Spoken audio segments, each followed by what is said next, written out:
You're listening to Garden Master Ken Lain and the Top 10 Gardener Podcast. Welcome to the Top 10 Garden Show.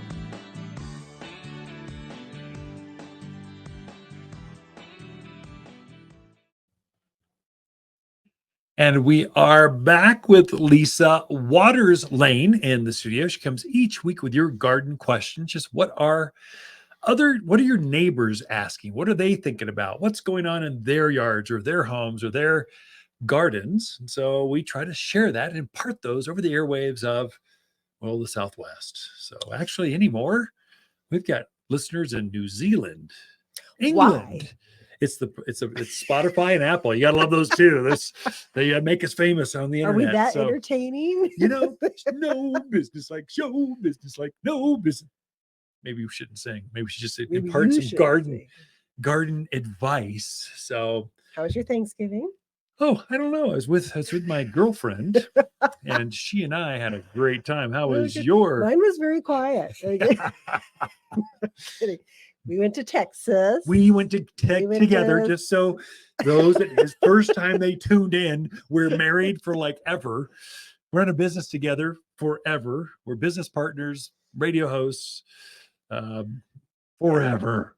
So we went to Texas because 3 of our 4 children live there. Yeah. So we thought we'll go to them, which was so much fun. We ate, and then we ate some more, and then we went swimming, and then we ate some more. So it was a great time. Yeah, went to some museums, kind of had the kids interact with some stuff, played some football, did all the traditional swimming, Thanksgiving stuff. We even had family pictures taken because it had been a while, a long time. Yeah. Yes. I think the last time we had them they were church photos. Like the kids were tiny. The directory. I think we were like 30. Yeah. So it was time. So that'll be fun to see. It will. That's good. Yeah. Great time.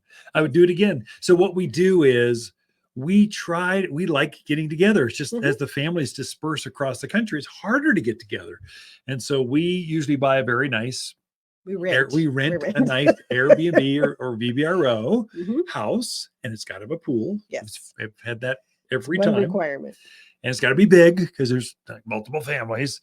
So usually a 4 or 5 bedroom house, and it's just a hoot. Everyone lands and just the food comes out and the games start being played, and it is fun. So they have a Jenga game now. Jenga is where you pull the wood blocks out and whoever makes it fall. Anyways, our son was playing with his son, and they have this new one that's actually shocks you.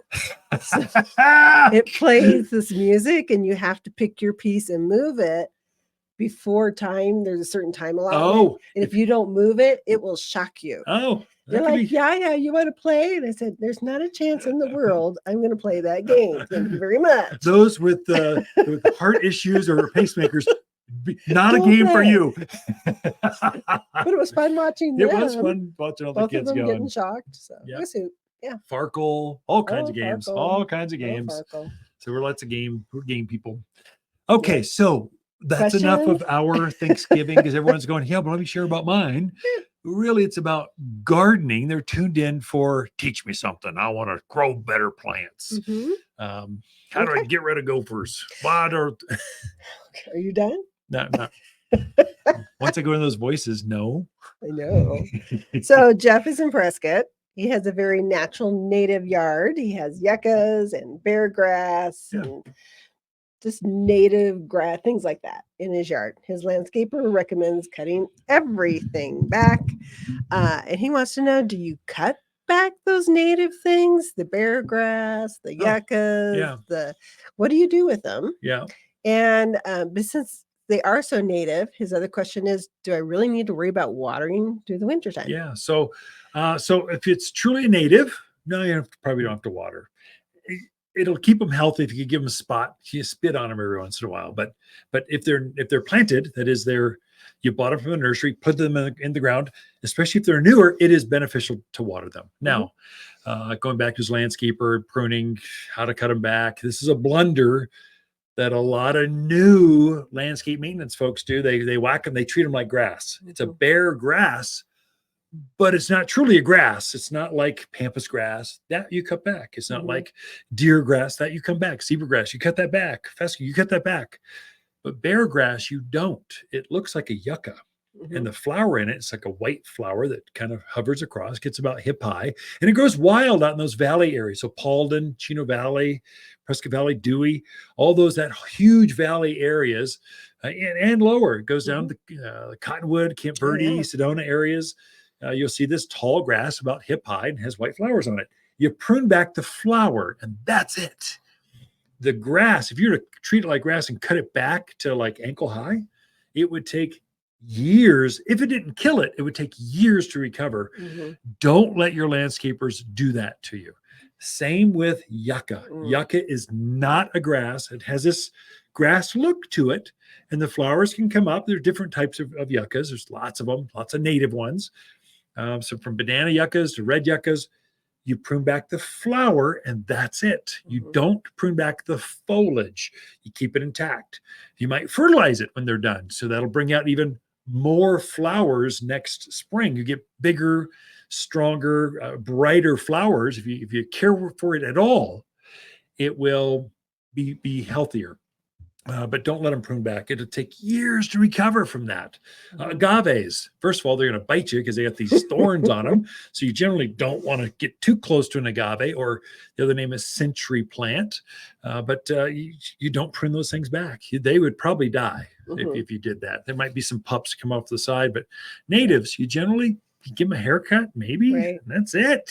That's the beauty of natives. It's a beauty of natives. Very low maintenance. So L.A. Agnes, some of your bigger, your evergreen kind of native evergreen, so tassel, manzanita, you might just shape them so they don't get kind of wild looking. If you want to keep them more formal, or if you like that wild look, let them go.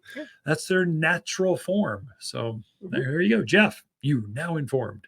Okay. Next question is from Jan in Prescott Valley.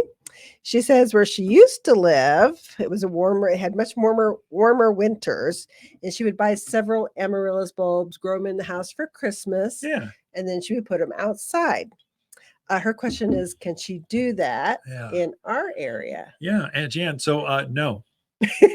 There you go. Amaryllis is a tropical. So if that bulb freezes, so the ground is going to freeze some here in the mountains of Arizona. It's kind of, where was she at? She Prescott Valley. So your ground is going to freeze. You're going to get a frost line, probably just a few inches deep. It's not very deep out there, but some. And if that bulb freezes, it is vapor. It turns to black mush in the ground, rots and dies. So that's more of a Phoenix. Southern California. I'm guessing you're from the more tropical, that's New Orleans, the places where they don't freeze. There you can grow those outdoors. Here, not so much. Now, you can grow outdoors narcissus or daffodils is the other name. Paperwhites. Those will grow outdoors pretty well. So there's a couple different varieties, but there's quite a few of them that will grow outdoors. Tulips, chrysanthemums. That's not a bulb. We're talking bulbs anyway. Trying to go through. You got distracted, crocus. What are the other hyacinth? Those are all your spring blooming bulbs. Those are in the ground and they're fine. They don't freeze. But not so much with amaryllis. Right. Probably keep them indoors. Yep. Or just go, I liked them, they were good, and throw them in the trash. They're not meant to be forever plant. They're poinsettias are meant to be a season, and they're meant to be like throw away. True. All right, one more question. I think we have time. Robert and Chino put in a row of Arizona cypress, which he was assured it was still okay to plant. Oh, yeah. His question is now, because they are young, newly planted, how frequent does he need to water those? Oh, that's good. Robert, good question. So new plants, good for you. You'll love that you planted those now. Next spring, when you get all that flush of growth, whereas everyone else that waited, they're going to plant theirs and they're just going to sit there all year until the following spring. So you're going to get a season ahead of things. Now, they're new, so their roots have not they've started to form, but they haven't elongated dramatically into the surrounding landscape. You'll need to water those probably a couple times a month. Not probably. You will need to, Robert, listen to me. Twice a month, give it a deep soak, like take a hand, water by hand if you need, take the hose out. couple times, if we get a serious snowstorm, I'm talking like a foot of snow or 12 inches of snow, you can maybe cut one of those out. That is so rare around here. You just don't see that very often. But twice a month, a deep soak will keep them very healthy, very happy, and you'll get better growth next spring with that. So with that, we are out of time. Thank you, Lisa, for being here. Ken and Lisa Lain, the Mountain Gardeners. Be right back after this. Waters Garden companion plants for November are Vanderwolf pine, flowering pear, English ivy, and camellias. Ice Angel camellias produce amazing 3-inch rosy blossoms with petals that radiate out from the center of. Camellias deserve front yard status or admired on a patio or deck. Well adapted to acidic soils beneath oaks, native junipers, and maples. Loves shade gardens, containers, and raised beds. Shop in-store or online at watersgardencenter.com. You're listening to Ken Lain, aka the Top 10 Gardener. Ken can be found throughout the week in Prescott at Waters Family Garden Center. Listen daily as he answers the top 10 questions of the week, streaming on Apple, Google, Spotify, or wherever you download your podcasts.